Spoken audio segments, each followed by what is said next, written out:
Madam আসবো? আসেন আসেন। এই ড্রেসগুলো আপনার জন্য বানানো হয়েছে। এখন থেকে এগুলো আপনি ব্যবহার করবেন।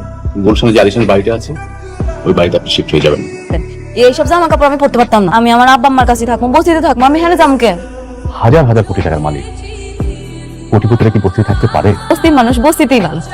সত্যি ম্যাডাম, আপনি অদ্ভুত মানুষ। কোটি কোটি টাকার মালিক হয়েও বস্তির মায়া ছাড়তে পারছেন না।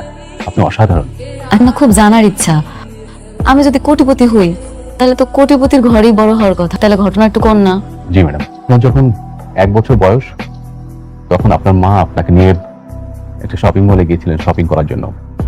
আপনার মা শপিং এ এত ব্যস্ত ছিলেন যে একজন লোক আপনাকে সেখান থেকে চুরি করে নিয়ে যায়। আপনার বাবা অনেক খোঁজাখুঁজি করেছে, কিন্তু কোথাও সেই চোরের সন্ধান মেলেনি। এই তো কিছুদিন আগে আমরা সেই চোরের সন্ধান পেয়েছি। তার মধ্যে জানতে পারি যে